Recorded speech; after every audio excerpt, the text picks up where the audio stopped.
You've never been broke because of money.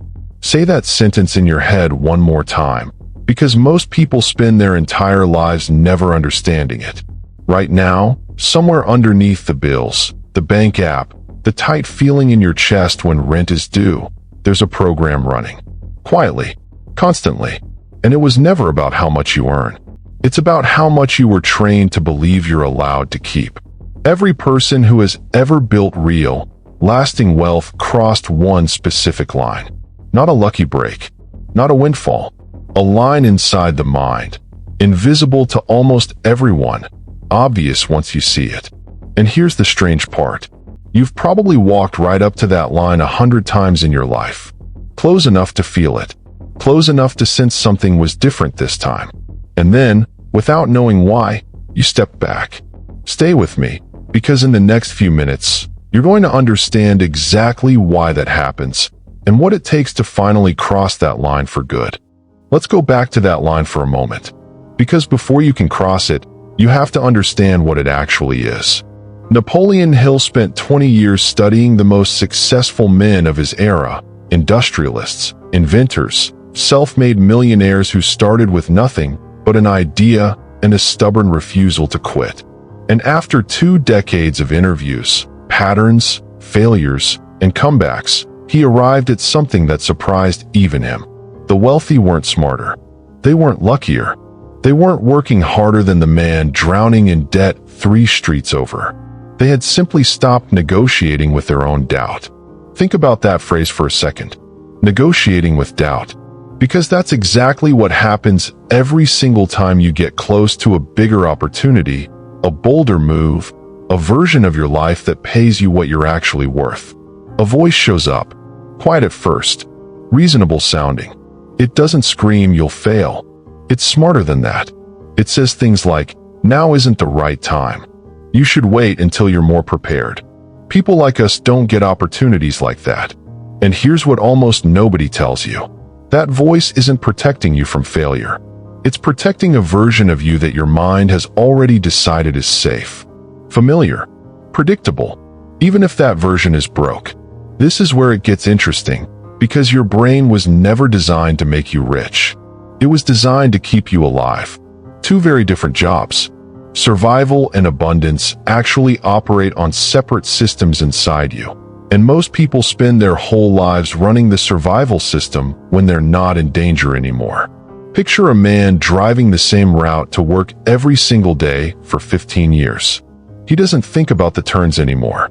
His hands know the wheel. His foot knows the brake before his mind even registers the red light ahead. That's not laziness. That's neural efficiency. Your brain builds highways for repeated behavior because repetition once meant survival. If you did something yesterday and lived, your brain assumes doing it again today keeps you alive too. Now apply that same mechanism to money. If you grew up watching a parent flinch every time an envelope came in the mail, if you heard "we can't afford that" more times than you can count, if financial fear was simply part of the air in your house, your brain didn't just witness that. It built a highway out of it. A neural pathway that says, this is what money feels like. Tight, dangerous, something to fear rather than something to direct. And the cruelest part is this. That pathway doesn't announce itself. It doesn't feel like a memory. It feels like personality. It feels like, I'm just not good with money.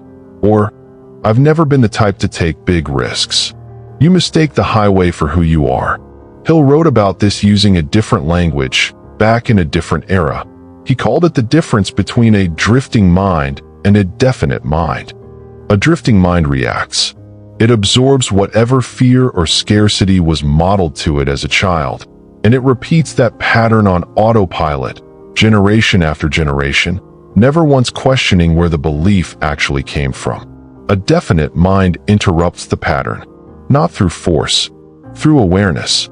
Because here's something modern research on neuroplasticity confirms. Decades after Hill first pointed toward it, the brain doesn't just get shaped by repetition. It can be reshaped by it. Every single time you catch that automatic thought, I can't afford to think that big, and you consciously replace it with a more accurate one, you're not just thinking differently. You're laying new track. Slowly, quietly, one rep at a time. This is the part most people skip. They want the belief to change instantly, in one dramatic moment of realization. It doesn't work that way. The old pathway was built over years of repetition, so the new one gets built the same way. Not through intensity, through consistency. But before you can build anything new, there's a question you have to sit with honestly. One most people avoid their entire lives, because the answer is uncomfortable. Where exactly did your beliefs about money come from? And were they ever actually yours to begin with? Sit with that question for a moment, because it changes everything once you actually answer it. Most of what you believe about money was never a decision. It was an inheritance. Not the kind that arrives in a will. The kind that arrives in silence, in glances, in the tone of a voice during a phone call about bills, in the exact moment you learn to associate wanting something with the fear of being told no. You didn't choose that belief. You absorbed it. The way a child absorbs a language, without ever studying grammar. Nobody set you down and taught you the rules of scarcity.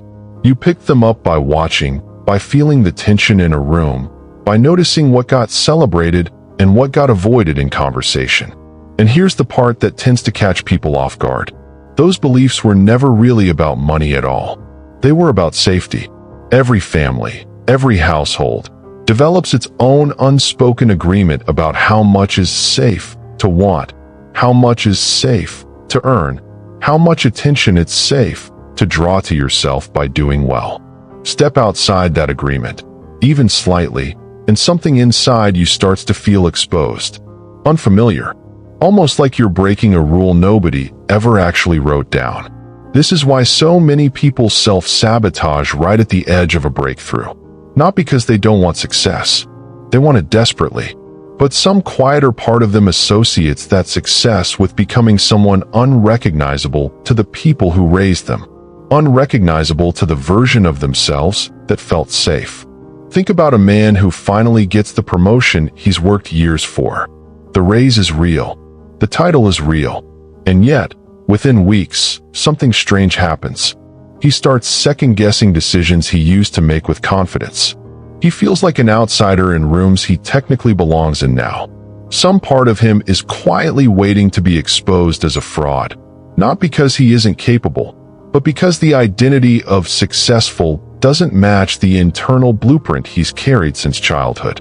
Hill described something similar when he studied why so many people, even after achieving real financial gains, found ways to lose it again.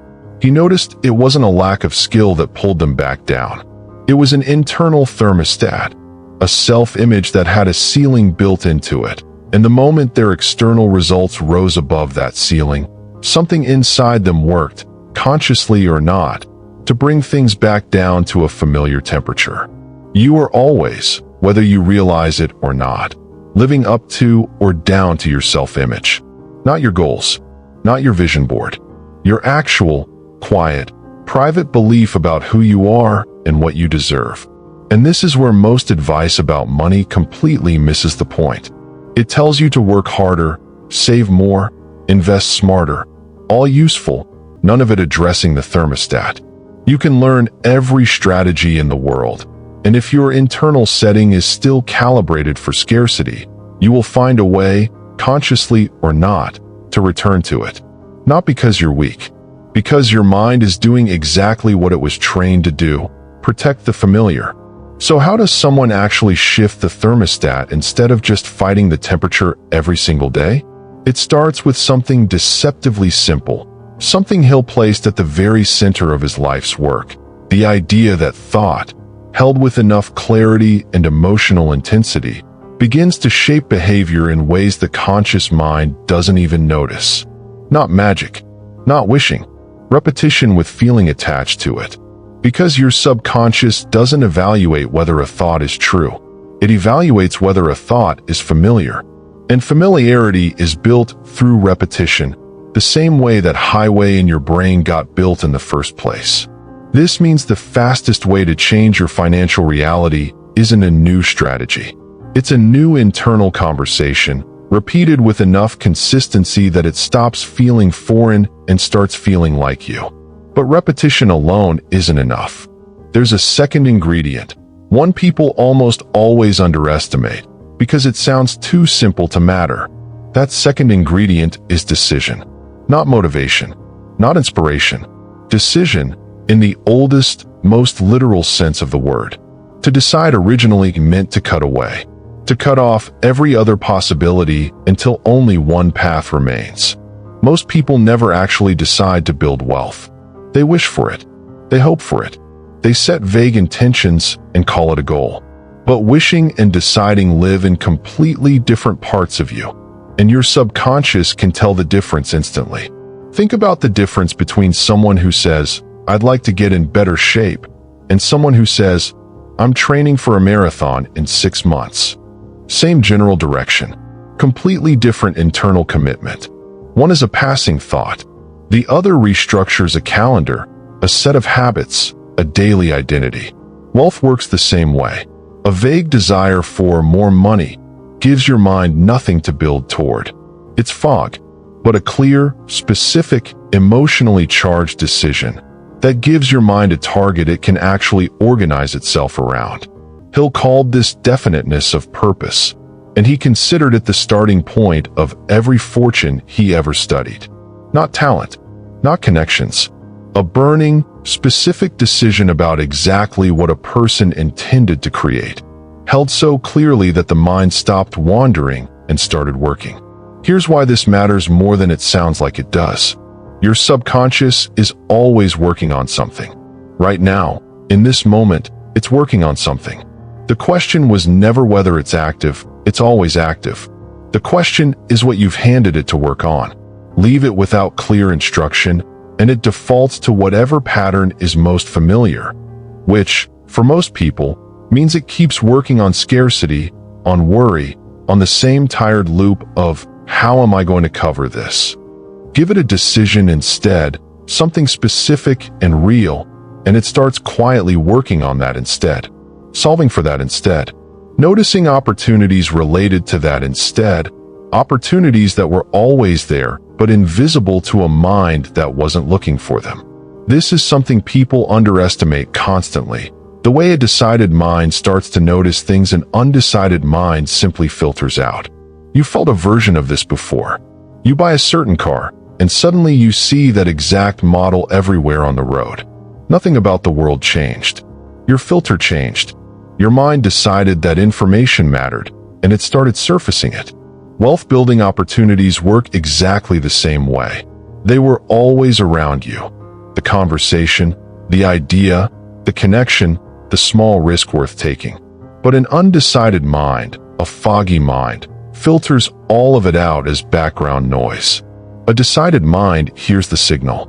This is also why so many people feel stuck in the exact same spot for years. Not because opportunity stopped showing up, because they never gave their mind a clear enough target to recognize it when it did. So here's what I want you to notice about yourself right now, honestly. Is your relationship with money a decision, or is it a wish you've been carrying so long it started to feel like a decision? There's a difference between hoping the ceiling lifts and deciding, with total clarity, exactly what's on the other side of it. If something in what you just heard landed, if some part of you recognized that you've been wishing instead of deciding, I want you to do something small right now before you keep watching. Write the word abundance in the comments below, not as a ritual, as a decision, as the first specific, definite act of choosing a different internal target than the one you've been running on autopilot. People who take that small step, who make the thought concrete instead of leaving it floating, are the ones who actually carry these ideas forward instead of forgetting them by tomorrow morning. Because deciding isn't just something you think. It's something you do. And this, right now, can be the first one. Now that you've made that small decision, let's talk about what happens the moment after you decide, because this is where most people quietly lose the ground they just gained. Decision creates direction, but direction alone doesn't move you forward. What moves you forward is what you do with the space between deciding and achieving, because that space is never empty. It's filled with something. and what fills it determines everything. Here's what nobody warns you about. The moment you decide to want more income, more freedom, more room to breathe financially, your mind doesn't hand you a straight road. It hands you evidence. Old evidence. It starts replaying every past attempt that didn't work, every risk that didn't pay off, every time you reached and came back empty-handed. This isn't sabotage. It's your brain doing its job, cross-referencing your new decision against its archive of memory, trying to warn you, trying to keep you from getting hurt again. Picture a woman who decides, finally, to ask for what she's actually worth in a negotiation. The decision feels clean in the morning. By the afternoon, her mind has quietly assembled a highlight reel of every time asking for more went badly. A rejected proposal, an awkward silence after a number was said out loud, a comment from years ago that stuck longer than it should have. None of that evidence is really about today. It's old footage, replayed as if it were a forecast. This is the exact moment where most dreams quietly die, not in some dramatic failure. In a quiet, private negotiation that happens entirely inside someone's head, where old evidence outvotes new decision, and the whole thing gets shelved as maybe later, which is often just a polite way of saying never. Hill wrote extensively about this internal battlefield, describing it as the space where fear and faith compete for the same territory, and where whichever one gets fed more attention eventually wins. Not through a single dramatic confrontation, but through the quiet accumulation of 1,000 small moments. Every time you feed the old evidence more attention than the new decision, you vote for the past. Every time you consciously choose to act in line with the decision anyway, despite the old footage playing in the background, you vote for something new. This is where discipline enters the picture, and I want to be precise about what that word actually means here, because it's been cheapened by a culture obsessed with hustle. Discipline isn't punishment. It isn't gritting your teeth and forcing yourself through misery. Discipline, in this context, is simply the willingness to act on the decision even while the old feeling is still present. Not after the fear disappears, while it's still there, sitting quietly in the passenger seat, making noise, but no longer holding the wheel. Most people wait for the fear to leave before they act. That's backwards. The fear rarely leaves first. It leaves after enough repeated evidence accumulates that the new path is survivable. You don't think your way out of old evidence. You act your way out of it, one small proof at a time. Think about someone learning to swim. No amount of reading about buoyancy removes the fear of the water the first time they let go of the edge. The fear doesn't leave because they understood the physics. It leaves because they let go, and the water held them anyway, and their nervous system finally believed what their mind had been trying to tell it for weeks. Wealth works the same way. You don't wait until you feel completely confident to make the call, send the proposal, ask for the raise, start the thing. You do it while the discomfort is still sitting there, because that discomfort was never a stop sign. It was a signal that you were finally doing something outside the old highway. That tightness in your chest before a bold move isn't proof you're making a mistake. Often, it's proof you're finally doing something different enough to matter. And here's the quiet shift that happens once someone truly absorbs this. They stop waiting for certainty before they act. They start treating action itself as the thing that produces certainty, not the other way around. This single reversal, small as it sounds, is often the exact line between people who talk about the life they want and people who are quietly building it. But even once you start acting despite the fear, there's still something else running underneath it all, something that determines whether all that effort compounds into something real or just leaves you exhausted and back where you started. That something is emotion, not motivation, emotion in the deeper sense. Because Hill made a distinction that most people gloss over when they read his work quickly. A thought held with cold indifference barely moves the needle.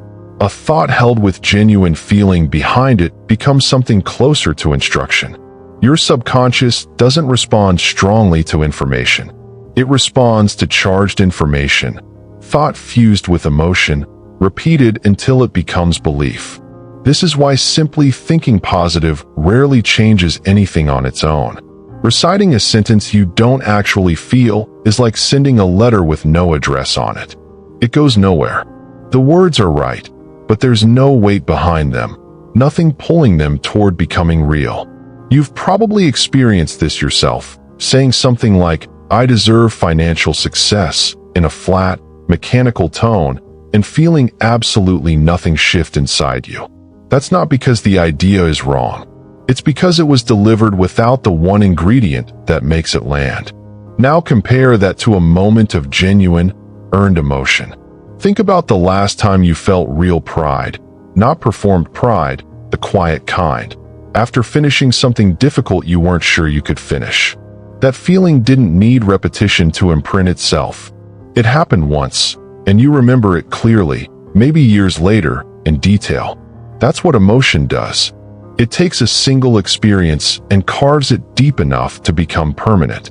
This is the mechanism Hill kept returning to throughout his work, the fusion of thought and feeling as the actual engine of transformation, not thought alone. And it explains something that confuses a lot of people about affirmations, visualization, all of it.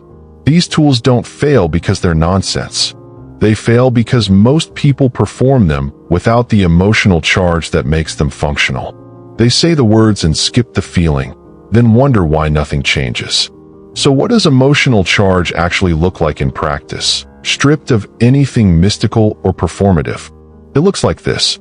Instead of repeating, "I attract wealth," as a flat sentence, you actually let yourself feel, for even 10 honest seconds, what it would mean, not for a stranger, for you specifically, to no longer flinch when an unexpected bill arrives. To check your account without that small drop in your stomach. To help someone you love without doing the quiet math first. That's not fantasy. That's you giving your nervous system a preview of a state it hasn't fully lived in yet, but is capable of living in. Neuroscience has since confirmed something Hill couldn't have proven in his own time, but clearly sensed. The brain doesn't fully distinguish between a vividly imagined emotional experience and a real one, at least not at the level where beliefs get formed. This is why an athlete who mentally rehearses a perfect performance, with real emotional intensity, actually strengthens the same neural pathways used in physically performing it. Not instead of practice. Alongside it, the rehearsal becomes part of the training. This is not about pretending you're already wealthy while ignoring your actual bank statement. That's bypassing, not building, and it tends to collapse the moment reality contradicts the fantasy. What we're talking about is different. It's about consciously feeling the emotional state of the person who has already solved what you're currently struggling with. Clarity instead of confusion, calm instead of scarcity, direction instead of drift, and letting that felt state guide today's decisions instead of yesterday's fear guiding them. A man who feels, even briefly, the calm of someone who has enough, tends to negotiate differently than a man operating from the panic of someone who doesn't. He asks for what he's worth instead of what he thinks he can get away with asking. He walks away from a bad deal instead of clinging to it out of desperation. Same skill set, same market, completely different outcome, because the internal state driving the decision was different. This is the part that quietly separates people who read about these principles from people who actually live them. Reading gives you the concept. Feeling gives you the instruction your subconscious actually follows. And the two are not the same thing, no matter how similar they sound when you say them out loud. But here's the honest complication, the part almost nobody addresses directly. What happens when the emotion you're trying to summon feels completely disconnected from your current reality? What happens when the bills are real, the stress is real, and pretending to feel abundant feels less like empowerment and more like lying to yourself? That question deserves a real answer, not a slogan. And it's exactly where we're headed next. Here's the honest answer, and it starts by throwing out a piece of advice you've probably heard 100 times, because it's incomplete and it sets people up to fail. You don't have to feel wealthy to think your way into wealth. That instruction, on its own, is actually a setup for failure because it asks you to override your current reality instead of working with it. And your nervous system is smart enough to know the difference between genuine feeling and forced performance. It rejects the forced version almost instantly. What actually works is smaller and far more honest. You don't need to feel abundant. You need to feel capable.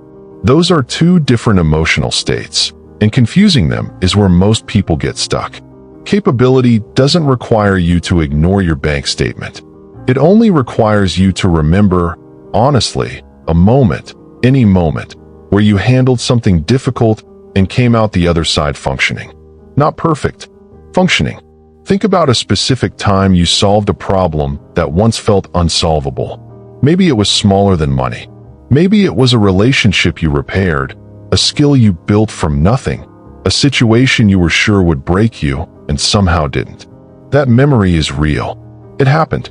And the feeling attached to it, the quiet, earned sense of, I figured that out, is available to you right now, without requiring a single lie about your current bank balance. That feeling of capability is the actual bridge. Not fantasy, not pretending the bills don't exist. A real, remembered emotional state that says, I have solved hard things before, and I am the kind of person who solves hard things.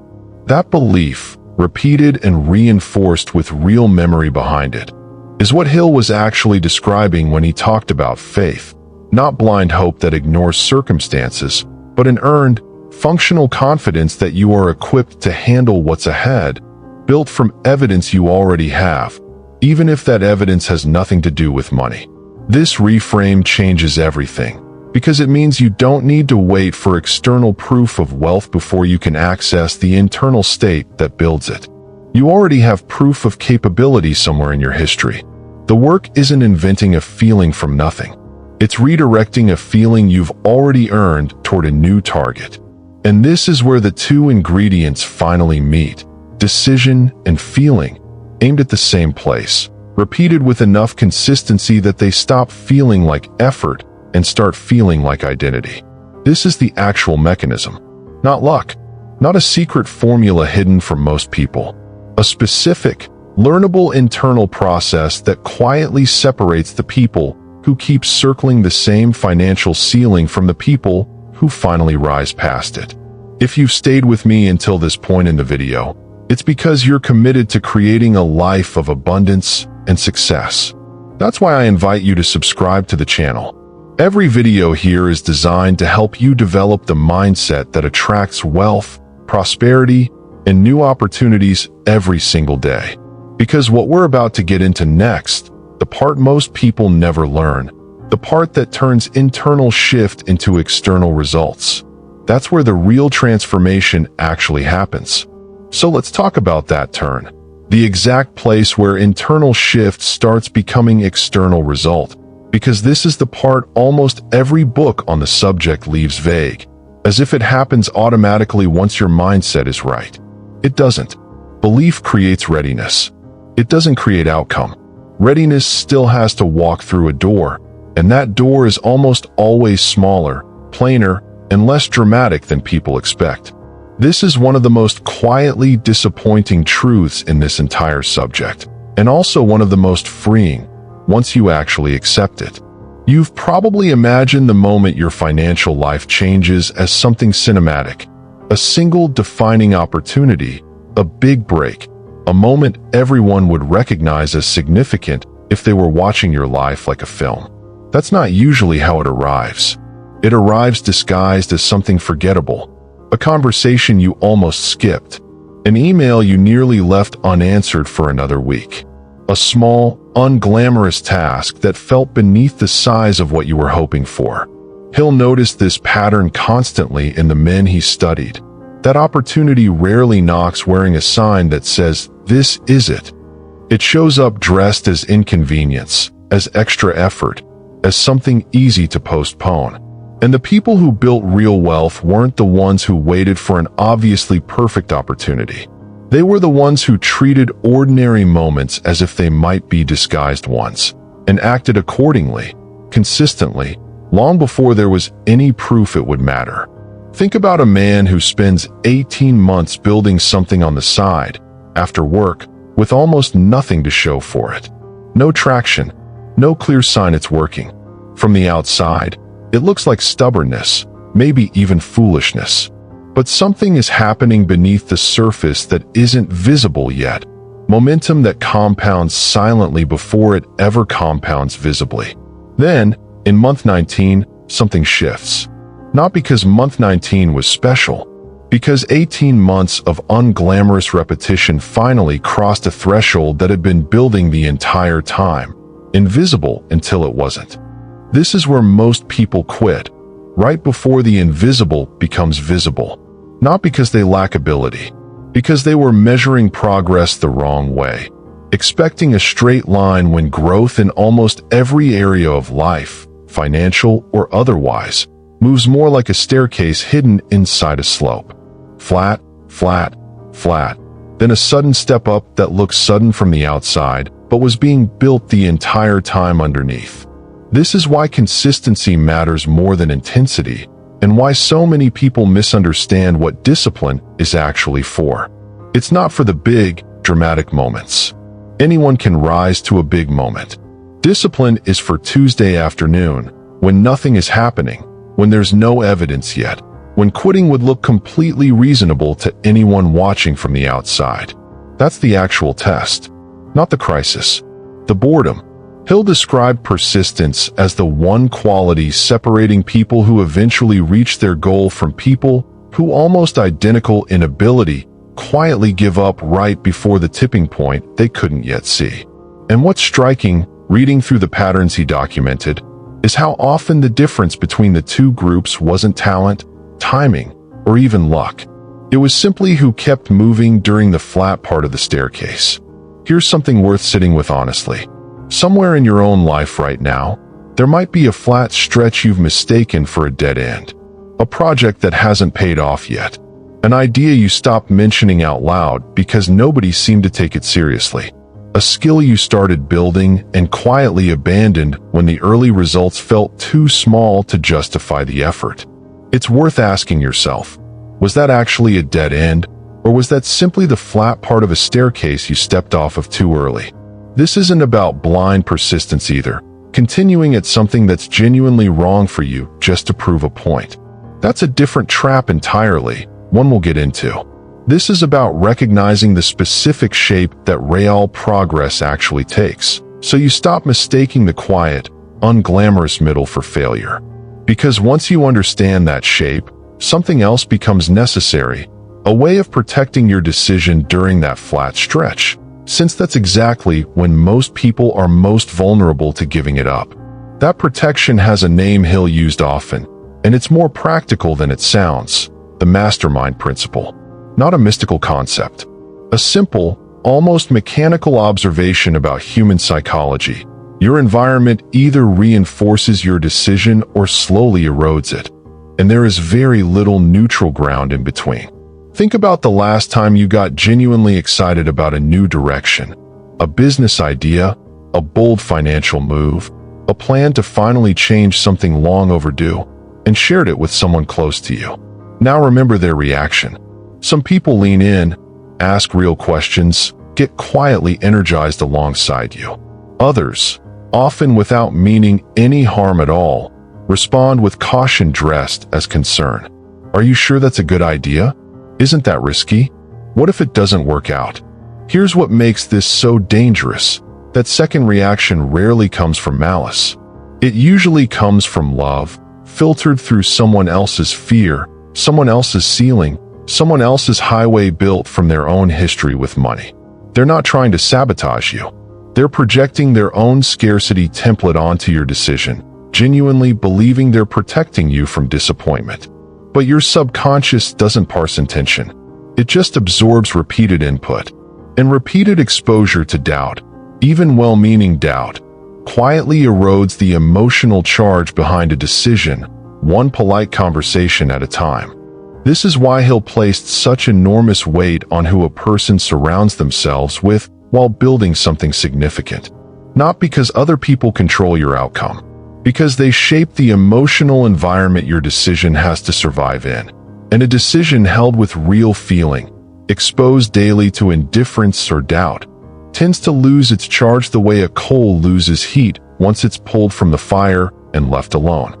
This doesn't mean cutting people off dramatically or treating doubt as betrayal.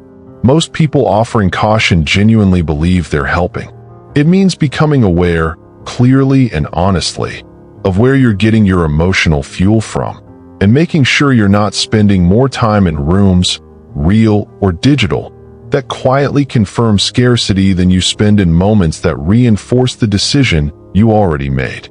Consider a woman rebuilding her finances after years of instability.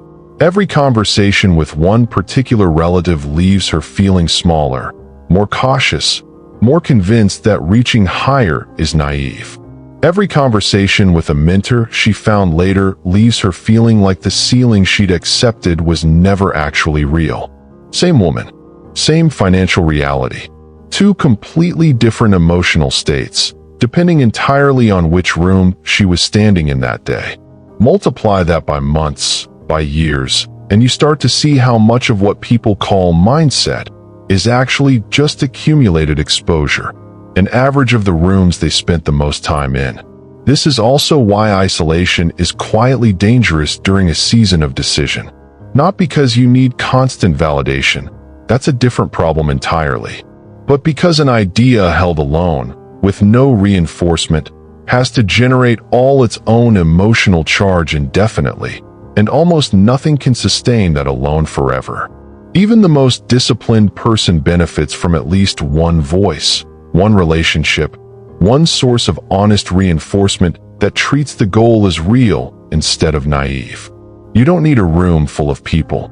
Hill's own research repeatedly pointed towards something almost counterintuitive, that even a single aligned relationship, one honest conversation a week with someone who takes your decision seriously, can do more for sustaining a financial transformation than 100 passive hours consuming information alone.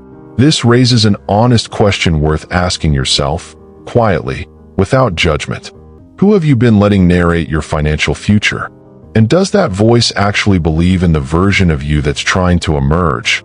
Or is it still describing the version of you that used to be true? Because that answer, more than almost anything else in this entire conversation, will determine whether the decision you made earlier survives the flat, unglamorous stretch ahead of it, or quietly erodes back into the same old highway, the same familiar ceiling, the same story you've told yourself for years. Let's talk about that old story for a moment, because there's a piece of it we haven't addressed yet, something that quietly undermines even the most disciplined person if it's left unexamined. Guilt. Not the obvious kind, the quiet kind, the kind that doesn't announce itself as guilt at all. It disguises itself as humility, as caution, as staying grounded. A lot of people carry an unspoken belief that wanting more money makes them somehow less good, less spiritual, less humble, less connected to the people they love who never had access to that kind of abundance. Nobody taught this belief directly. It was absorbed the same way the scarcity itself was absorbed, through tone, through unspoken family rules about what's acceptable to want out loud. Think about someone who grew up watching a parent work 2 jobs, exhausted, proud, never once complaining, treating struggle almost like a badge of integrity. There's real love in that image, real sacrifice. But a child watching that scene long enough sometimes absorbs a distorted lesson from it, that hardship and virtue are the same thing, and that ease, comfort, abundance must therefore mean something was compromised to get there. So later in life, when opportunity for real financial ease finally appears, something inside that person quietly resists it. Not because they don't want it, because some part of them associates wanting it with betraying the people who struggled to give them what they had. This is one of the most overlooked barriers in this entire subject, because it doesn't look like fear. It looks like loyalty. It looks like values. And it can keep a genuinely capable person circling the same financial ceiling for decades, convinced they're being principled, when really they're just afraid of what it would mean, internally, to exceed the life they watched growing up. Here's the reframe that actually matters. And it's not about rejecting where you came from.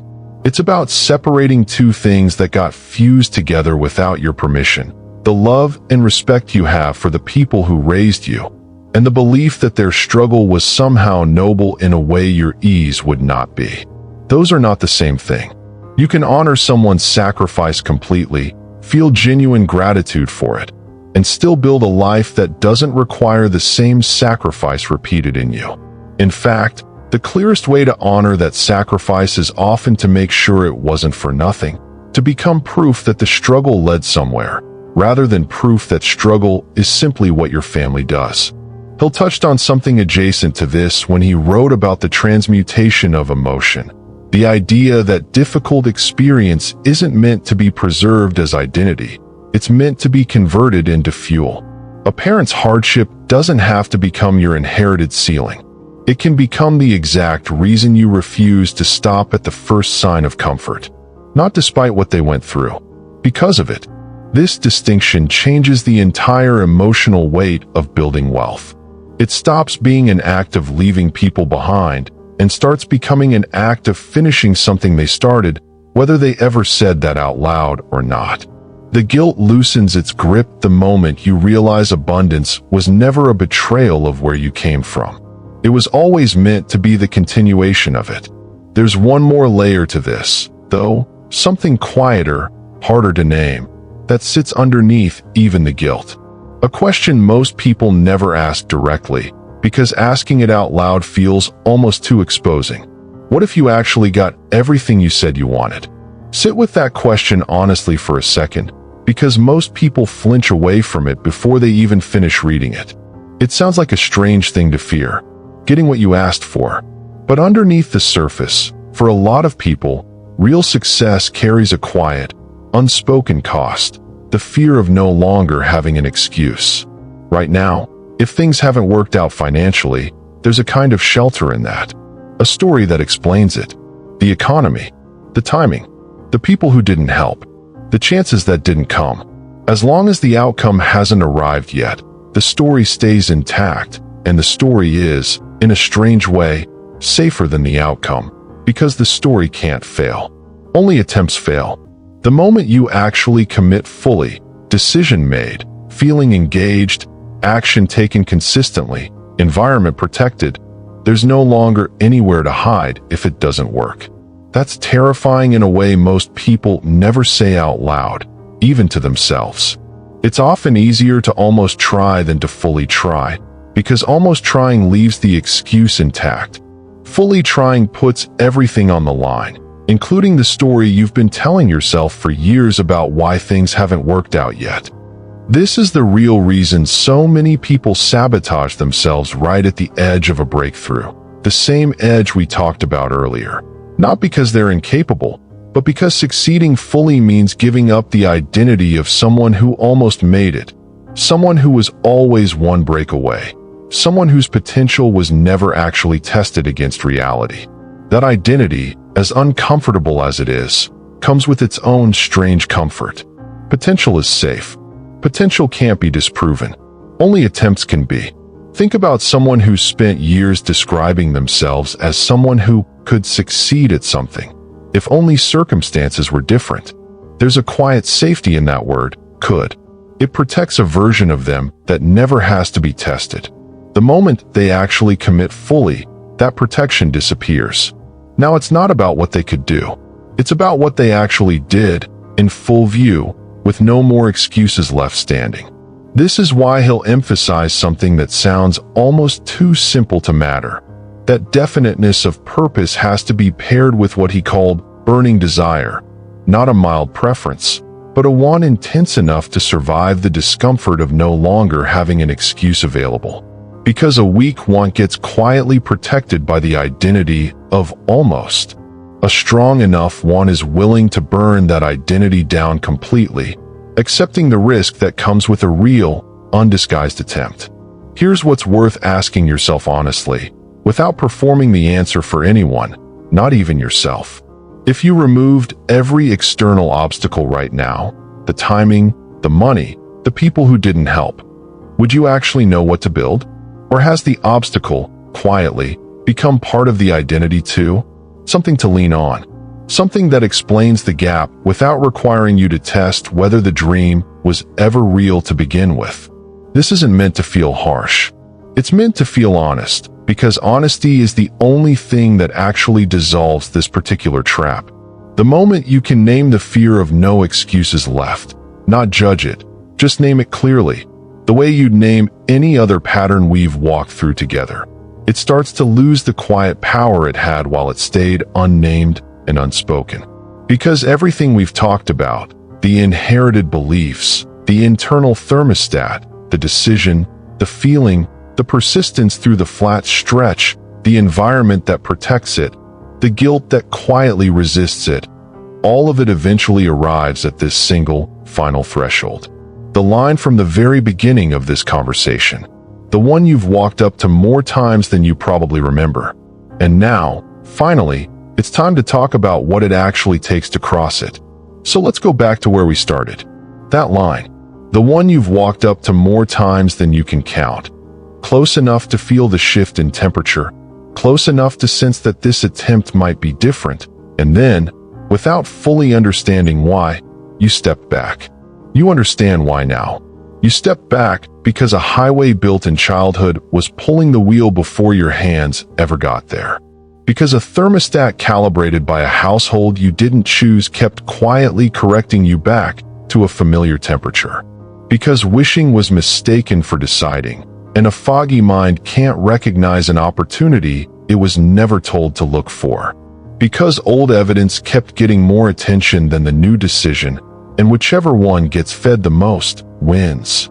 Because the feeling behind the words was missing, and words without feeling are just letters with no address. Because guilt disguised itself as loyalty, and some part of you was protecting a story instead of building a life. None of that makes you broken. It makes you someone who was running an old program without ever being shown where the switch was. You've been shown now. The line was never about money. It never was. It was about permission, the quiet, internal kind that nobody can grant you but you. Not a lucky break. Not the right connections.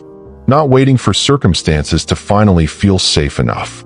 Permission that gets built the same way the old ceiling got built in the first place. Repetition, decision, feeling, action, protected environment, one unremarkable day at a time, until the new pathway is simply the one your mind reaches for first. You don't have to feel ready today. You just have to be willing to walk toward that line one more time. And this time, understand exactly what's been pulling you back, so it no longer decides for you. Somewhere ahead of you, there's a version of your life quietly waiting on the other side of a decision you haven't fully made yet. It's not asking for certainty.